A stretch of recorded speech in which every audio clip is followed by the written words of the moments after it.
Today we've got a great revenge story that takes place at a children's museum. We'll get into that in a bit, but first, I've taken my brother's cemetery plots. They won't know until one of them dies. My mother never shared the details of her will with me or anyone in the family. When she died, we all learned that she had made me executor of her will. My two brothers were very upset that their little sister, who has an MBA and a solid family life, was picked over them. Neither of them finished college, and one is an invalid who hasn't left this house in years. Mom left her house to the two brothers with the instructions that I sell the house valued at around $250,000 and divide the money between them. All her cash was to be divided between the heirs. Her other property was a small vacation home where her and my dead sister's ashes would be scattered. She left it to me and my dead sister's children. 30 or so years earlier, one of the brothers had told her he wanted to build his own cabin, so she deeded him an adjoining lot. When she died, it was still an empty lot. He convinced one of my nieces to sell him her share of the cabin for $1 and not tell any of the heirs before the paperwork was signed.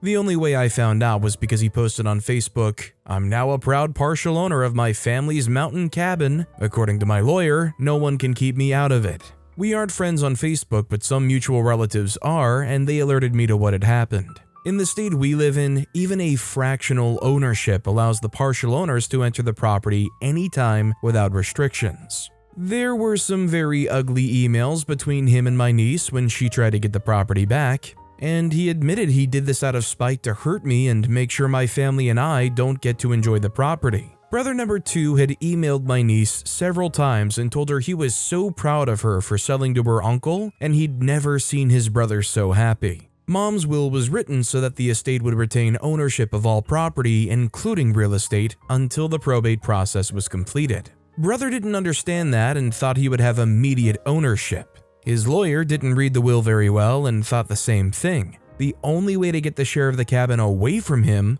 was for my niece to refuse her share of the inheritance. Even with that, it cost the $600,000 estate, including the house she left to them, roughly $30,000 in attorney fees to fight this. But we won and the cabin is safe. I don't know how much he had to pay his lawyers, but it was a lot of money. The situation drug on for months. The property Mom had given him sits directly across from the cabin. Out of spite and anger, he clear-cut the property Mom had given him and brought in over 100 tons of gravel, so the wooded area now looks like a gravel parking lot. This is directly next to the place where Mom and sister's ashes are scattered. The brothers had asked for the 3 burial plots next to my dad. They adored and idolized him. Mom is scattered at the cabin and she won't be using them, so I gave them the cemetery plot paperwork. But before probate ended, I had the plots put in my name and they are legally mine now. The paperwork they have is worthless, but they don't know it. I didn't tell the brothers and they won't find out until one of them dies and they can't be buried next to Dad. Honestly, I know Dad wouldn't have approved of what they did. He loved Mom and would be upset her ashes are scattered next to a gravel-covered lot, not the woods she loved.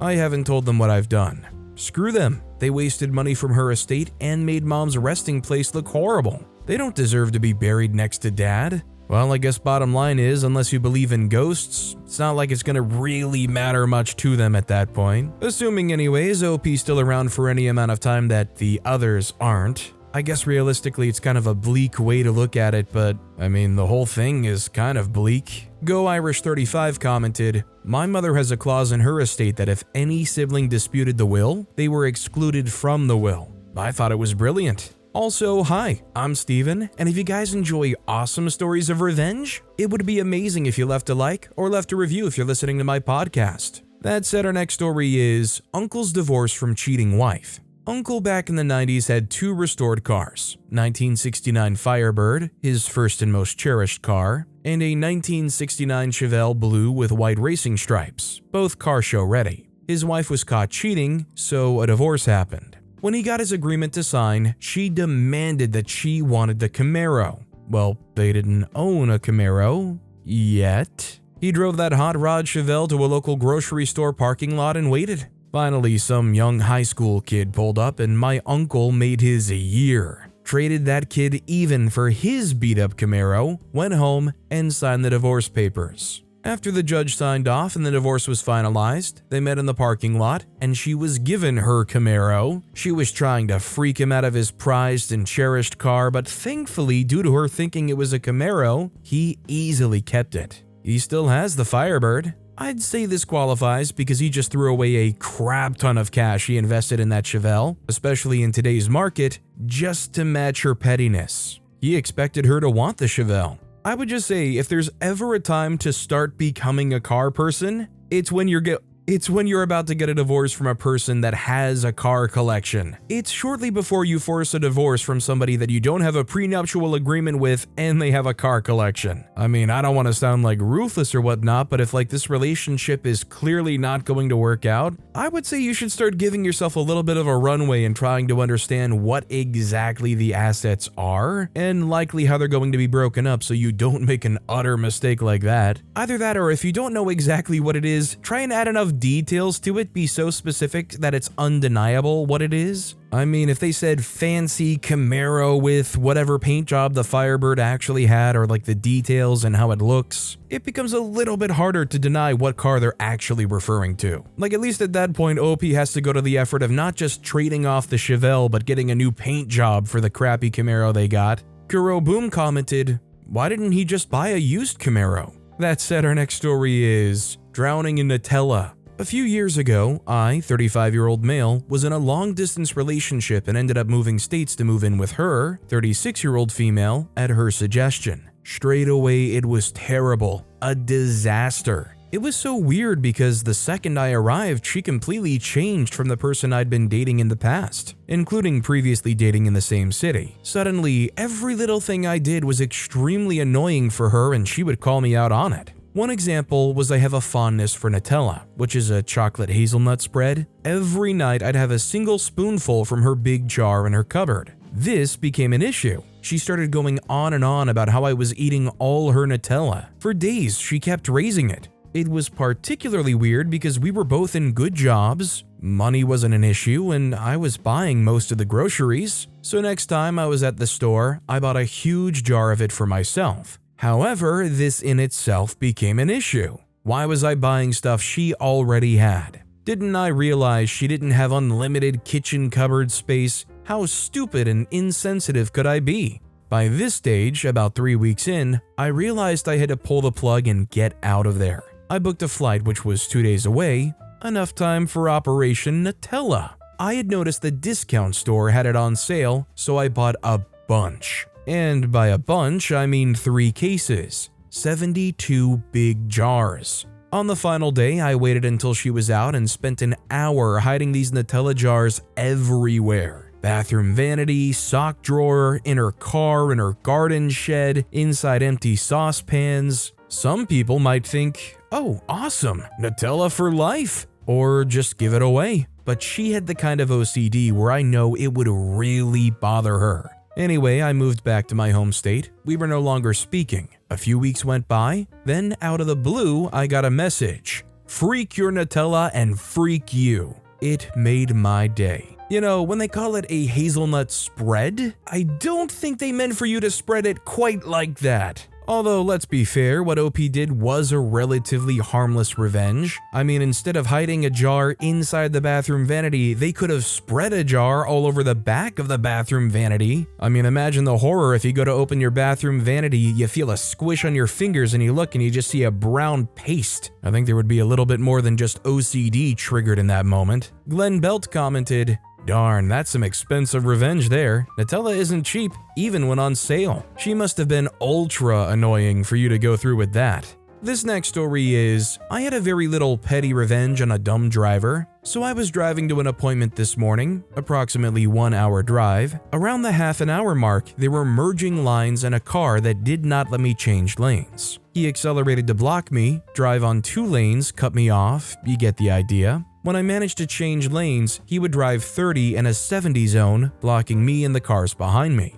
He drove normally after a while, but I realized we have the exact same route. We would drive to the same part of the city, through the same streets, not even the main streets. My Google Maps showed me several ways I could take, and I deliberately took ones he would take, which was conveniently the shortest route. After a while, he did stop indicating and just drove around corners. I followed every time. 2 minutes before I arrived, I had to make a different turn. He maybe thought I'd follow him home. I had a lot of fun with such a convenient revenge where my shortest route was the one to annoy him. You know, really, it is all fun and games when you have road rage, until it appears the person you were raging against all of a sudden seems to be following you for the last 15 minutes very closely. I mean, I could imagine even the most roadiest, ragiest people would be at least a little bit bothered by that. Street Court 1913 commented, "That's so satisfying. Sometimes a little passive-aggressive fun is the best revenge." Our next story is, she wanted the house. My ex cheated on me and emptied our joint bank accounts before serving me with the divorce papers. So I signed the house over to her, made sure that the turnover was stated in the divorce decree as a settlement in lieu of alimony, and sent a copy of the divorce decree signed by the judge to the mortgage lender, along with a signed and notarized quitclaim on the house, which absolved me of any further responsibility for maintaining the mortgage payments on the house that I no longer owned and in which I no longer lived. All perfectly legal. Less than a year later, she suddenly realizes that she was solely responsible for maintaining the mortgage payments when the lender foreclosed on the house. I know it's not very petty, but it was sweet, sweet revenge. Edit, for my detractors, the bottom line is this. Neither the lender nor any collection agents ever came after me, and my credit rating stayed in the lower 700s. I must have done something right. I mean, yeah, I feel like this is how it should work if they're willing to take the house or at least petition for it, and you're more than willing to just give it up. I mean, why would OP still be on the hook for any of those mortgage payments? I mean, the in lieu of alimony is basically because you're giving up the value of the house. I mean, am I wrong in saying that I feel like it would be pretty dumb if OP had to be on the hook for any part of that mortgage after this agreement? Only Here for the Lol commented, "She really didn't know you're supposed to keep making payments? That's her major freak up." This next story is, if you're not giving birth, you're staying at work. Not mine, but a friend's. For context, this happened in mainland China. My friend Sue, fake name, female, had a job with a toxic boss, female. The boss would always find ways to keep her after work hours for trivial matters, and it made my friend upset. The last straw was when her boss told her, "You're not giving birth right now, right? Then you're perfectly fine staying behind to finish this extra work." Her husband found out and was livid. He didn't do anything though, until Sue switched jobs. Cue petty revenge. Her husband went on a rampage and used the former boss's phone number to sign up for dozens of abortion clinic services. Apparently, the clinics blew up the former boss's phone for 3 days in a row. Maybe more, I wouldn't know. Edit, Sue was not pregnant while working under the boss. As an American that's mostly been around areas that are super against something like abortion, just OP being able to write the sentence, "use the former boss's phone number to sign up for dozens of abortion clinic services," is pinging off a lot of things in my head going, you can't just do that, can you? Don't get me wrong, I'm personally completely all for the ability to make your own healthcare decisions. I'm just so used to always hearing restriction or trying to prevent as far as those things go. Jeannie Small Beanie commented, "Oh my freaking what? That boss clearly just sees women as baby vending machines." That edit hit me like a freaking truck at the end. Like, that would be bad enough to say to a pregnant woman, but she's literally not even pregnant? Our next story is, caught rude eBay seller lacking. So I was watching this eBay auction the other day for an item I've wanted for quite a while now. The starting price was just about at a fair price, 23 British pounds, and the buy now was at 50 pounds, which was way overpriced. So I could tell the guy was expecting lots of bids.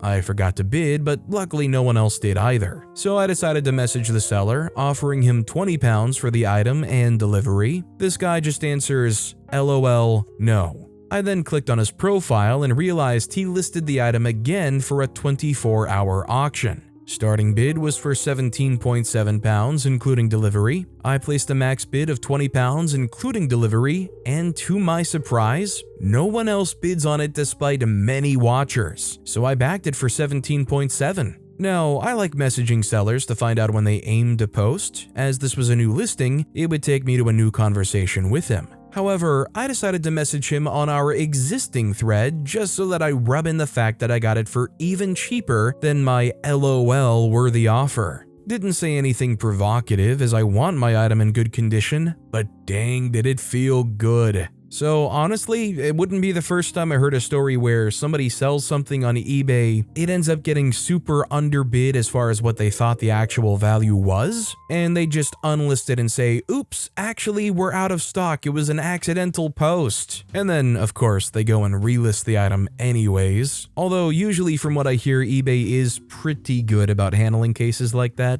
Somebody else 22 commented, it's a few years now, but I saw a car advertised. I was abroad at the time, so I messaged the vendor and said it would be simpler for me if I just offered a straight £2,000 for the car. Vendor emailed back, a bit miffed that I was allegedly lowballing him, and said he would rather take his chance by letting the auction run. Fair enough, his prerogative. I used an auction stealer program, and at the close of the auction in the last few seconds, my auction stealer had won against another couple of bidders, and I got the car for $1,700. Now, I'm not normally that petty, but this guy has annoyed me. Because I was abroad at the time, I had to get a friend to collect it, and I told him the story, knowing that he's not at all diplomatic. My friend went by train to collect the car, and once there, was chatting with the vendor and having a good laugh, pointing out how he'd messed up by not accepting my offer in the first place. The beauty of using a proxy critic was, if I had laughed at the guy before the car was collected, he could have not thrown in the spares that he did, or sabotaged the car in some way.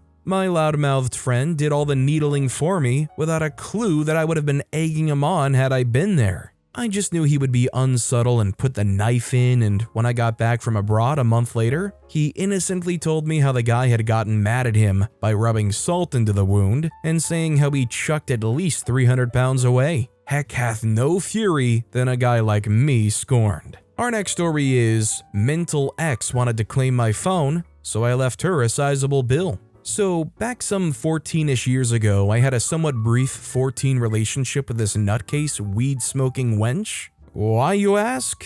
Storytime. I had recently come out of a 2.5-year relationship with a teenage girlfriend. We grew apart, she moved back to her mom's, and I stayed in my apartment. Met this one on a dating site. She seemed exciting due to the weed smoking. I wanted to be adventurous, you know? She moved in with me really fast, maybe 3 months in.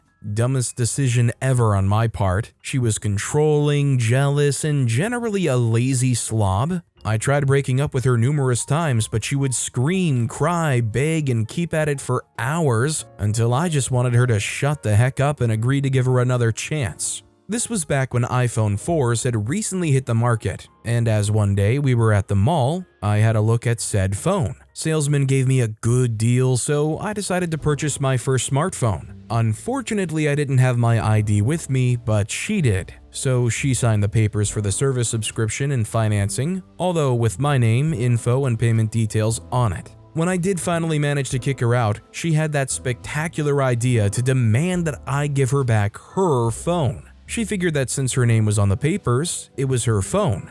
Guess again. I can prove every single payment ever made. You're not entitled to anything. But I played along since it meant she would meet up with me and I could press her on all the stuff she stole from me when she moved out. We met at a busy intersection, cars, bicycles, pedestrians, all that. Turned out she had brought along a couple of simps to threaten me if it didn't go as she wanted it to. It ended up with them assaulting me and me fighting them for a few minutes until a couple of the numerous witnesses intervened and they ran off. Police came, I filed a report, but that's a different story arc. She would then still insist that it was her phone and said she would cancel the service subscription. Okay, since I know that her signature means her responsibility, I went and racked up a sizable phone bill by buying in-game currency in World of Tanks that I played at the time, about $400 worth of currency. I wanted to keep going, but didn't want to risk her being able to report me for fraud or theft or whatever. I canceled the payment agreement from my account, and within a few weeks I got called up by a woman from the provider asking me to pay the bill.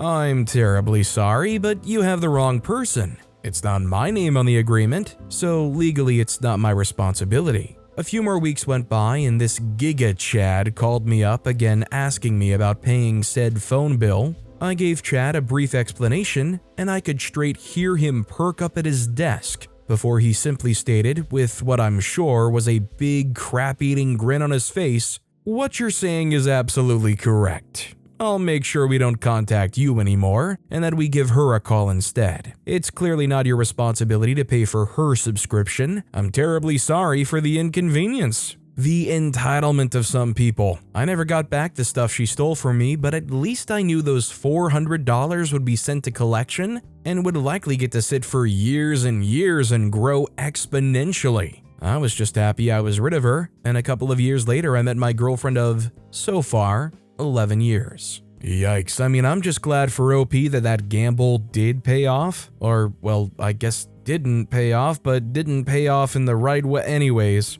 I'm just glad for OP's sake that this didn't end up in collection somehow with OP's name attached. Brain508 says, "I want to hear the police report story arc." Our next story is My Cheating Girlfriend's Awkward Date. This took place when I, 29-year-old male, was 19 years old. I had just left Navy boot camp and entered a school. For some background on the story, and for those of you who aren't aware, boot camp teaches you to be a good sailor, while A school teaches you to do the specific job you'll be doing while in the Navy. I had been there for some time when I decided to go to a little movie theater on base and meet a girl who I'll call Cheater. Cheater and I hit it off pretty well, and we started going out. Over a month into the relationship, we make plans to meet up the next day for lunch after morning classes at one of the on-base restaurants. I make it into the eatery and find Cheater already there, eating with another man. To paint a picture, they weren't just eating but leaning very close to one another holding hands. It turns out that not only did she forget our plans, but she had also made the same plans with an entirely different guy. Seeing this, I decided to get my food, walk up all sweetly to them, and join them for lunch. The look on Cheater's face when she saw me was one of mortification. I introduced myself as a good friend of Cheater and made small talk, asked questions about the two of them, and anything else that made Cheater as uncomfortable as possible before politely excusing myself so I could head for my afternoon classes. Although I didn't outright rat her out, I made sure to lay it on thick and watch her squirm as her other boyfriend began to piece it all together over the course of our meal. It's sufficient to say things didn't last between me and Cheater. In a weird way, I feel like if I were in OP's shoes, I would be walking to that afternoon class with maybe a smile, just in the sense that A, it's over with and you found out right away, so it's not like this absolutely devastating thing, and B, you absolutely wrecked her day and probably her side piece relationship.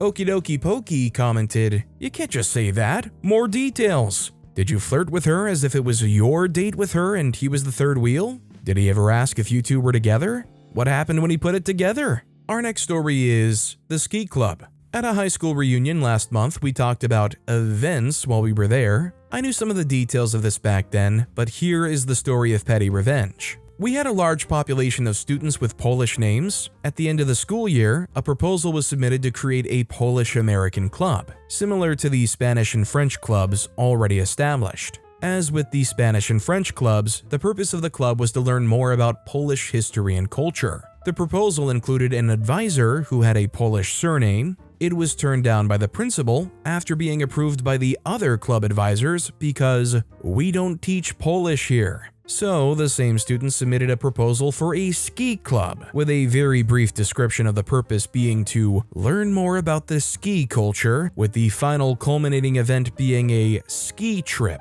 The new advisor was a female teacher whose maiden name ended in ski. Her married name, as she was known in the school, was Smith. It was approved by the club advisors, who had no clue about the actual purpose of the club, and rubber-stamped by the principal. In the fall, the club started up. Weekly meetings were held that focused on Polish history and culture. A few non-Polish students came to the first meeting, but once they found out it had nothing to do with skiing down a mountain, they didn't come back.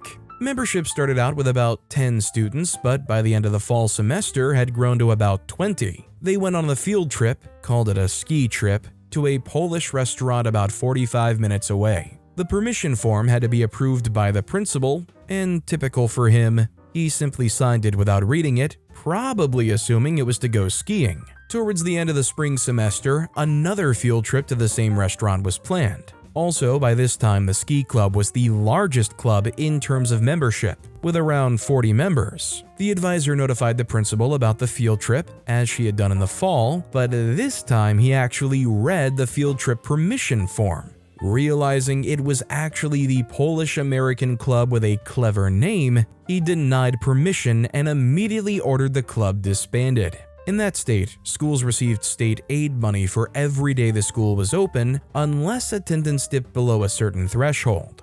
In that case, there was no state aid money for the school that day. The petty revenge. The entire club and many other students held their own version of senior skip day. They called it ski skipping and spent the day at a park. A bunch of parents chaperoned. There was no state aid for the school that day. The students submitted notes excusing them from school from their parents over the next day or two, so there was no disciplinary action that could be taken. The advisor didn't go, as she would have been in some serious trouble for that. Petty only, as the principal only lost about 0.5% of the state aid for the year, but it was enough to make an impact on his budget. The next year, the Polish-American Club was proposed and approved. I'm really glad to hear that the next year they finally just relented and approved it, because, and I would hope most people reading this story or hearing this story would agree, it's pretty stupid to deny it and say, no, despite having a sizable population, it doesn't make sense because we don't teach Polish. That's like saying you can't have a chess club because you don't have a chess class. No pun intended, what a stupid principle to set. Everyday and Neveryway commented, "Love it." One of the Polish folks in my area told me this joke. Why do so many Polish names end in ski? Because toboggan was too long. Yes, I'm a dad and I approve of this joke. Our next story is, satisfying drink. I used to work as a parking attendant for various events that were happening out in the bit of countryside where I lived at the time. There were things like flea markets, craft shows, lots of music performances. The work was relatively straightforward, directing the cars where to park and helping people out. During a big summer music festival, one of my coworkers was really annoying, slacking off at work, on his phone all the time, and constantly making fun of me for little things, spending most of his time eating snacks. He did this a lot even though we're not supposed to have food on us during a shift. During our first shift, I went to use the bathroom and found my Coke was completely drank. He looked at me with a stupid-looking grin. Obviously, he had drank it even though he had a full bottle of water. Okay, petty revenge time. I offered him a bag of pretzels I have. He immediately scarfs them down, barely even grunts a thank you. Not long after, he's called over by our supervisor to talk about shift switching and stuff. Quickly, I empty out his bottle of water into the grass. I text my friend on the other side of the car park to bring me a Coke, some water, and some more pretzels. She quickly brings me some, just before this guy comes back. I offer him another bag of pretzels, which he digs into again. Later, as it gets hotter, it was midsummer, he whines about needing a drink and asks why his water bottle is empty, which I just played dumb at. I theatrically take out mine and start glugging it down. This was about halfway through a long shift and he had nothing to drink. Several times I enjoyed noisily drinking my drinks in front of him. When we finally finished, the supervisor was talking to him for ages, delaying him even longer from getting a drink. I'm just going to assume this is just some kind of cheapo job that really doesn't have any kind of regulation, but I think it goes without saying, in all reality, especially when you're working as a parking attendant for an event,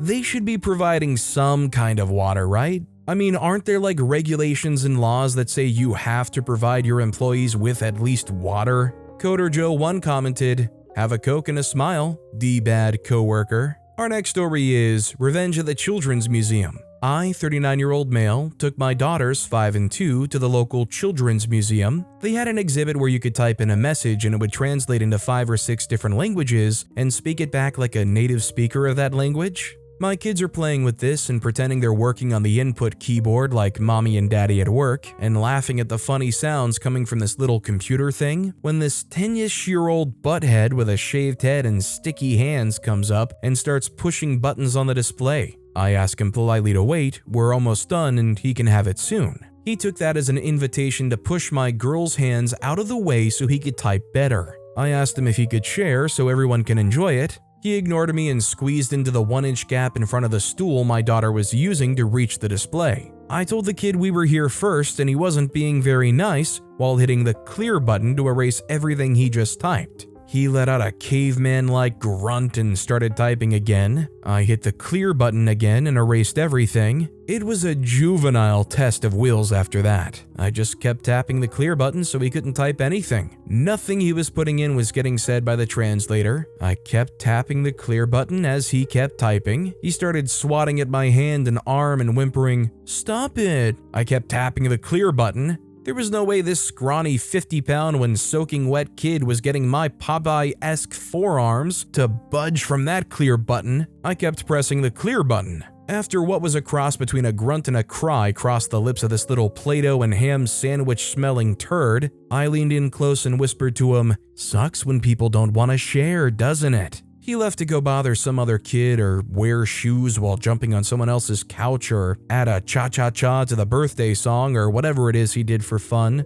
My girls got to continue pretending to type at work and make the machine say funny phrases. Not only is this completely fair game as long as you're not actually laying your hands on this kid, I think it's the right thing to do. You just gotta beat them at their own game. I mean, I don't think this kid is actually going to walk away and apply anything that they learned in this exchange, but I think OP at least attempted to teach the kid an actual lesson. Maybe they'll think back on it. Coder Joe 1 commented, "I tried to comment, but the text kept being clear." But with that being said, that's all the time we have for today. Now, if you want to hear another awesome revenge story, check out that video on the left. Or if you missed my latest video, check out that video on the right. That said, I'll see you all next time with some more stories.